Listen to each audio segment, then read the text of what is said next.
রাজার সমান হয়ে গেল। হ্যাঁ, তাই বলছে বাহ, এ সুযোগ হাতছাড়া করা যাবে না।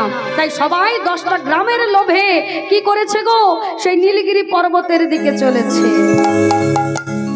তার সঙ্গে আরো একজন ছিল, রাজা মশাইয়ের জামাতা, নাম তার বিদ্যাপতি। তিনি ওই রাজার বাড়িরই পুরোহিত।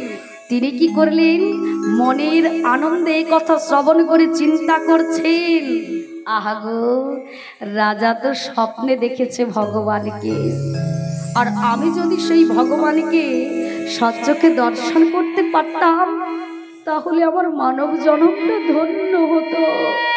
তাই আমি যাব সেখানে গিয়ে ভগবানকে নিজের চোখে দর্শন করে আসবো। নীল মাধবকে কেমন দেখতে, কেমন ভগবান রূপে পূজিত হচ্ছে। তাই তিনিও চললেন সঙ্গে। কিন্তু হলো কি বাবা, ভগবান দেখছেন সকলে যখন এসেছেন, সবাইকে আর ভগবানকে পাবেন গো? বলে হরি নামের হরি বাসনে তো সবাই আসে, সবাইকে আর মন প্রাণ ভরে হরি নাম শ্রবণ করে। অনেকে কিন্তু কি করে, গালে হাত দিয়ে বসে ঘরের চিন্তা করে। অনেকে সেই হরি বাসনে বসে ঢুলছে, মানে ঘুমোচ্ছে। সকলের ভাবনা তার সমান নয়। তাই ভগবান বলছে সকলকে কি আমি ধরা দেব? যে মন প্রাণ ভরে আমায় চাই আমি তাকেই ধরা দেব, সকলের কাছে তো ধরা দেব না। আর এরা তো সবাই 10টা গ্রামের লোভে এসেছে, আমার লোভে তো আসে নাই। তাই ভগবান কি করেছেন, আকাশে কালো ঘন ঘটা মেঘ ঘনিয়ে দিয়ে ঝড়ো হাওয়া বইয়ে দিলেন। রাধে রাধে।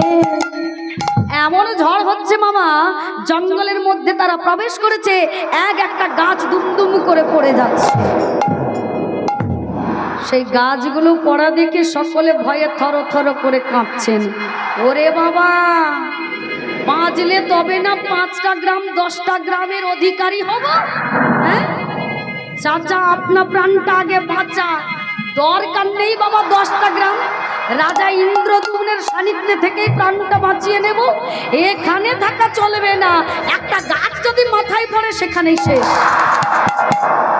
তাই বাবা, এই ভয়ে কি করেছে, যতজন গিয়েছিল ততজন প্রাণটাকে রক্ষা করার জন্য ভয়ে চলে এসেছে। কিন্তু আসে নাই একজন, তিনি হলেন সেই বিদ্যাপতি।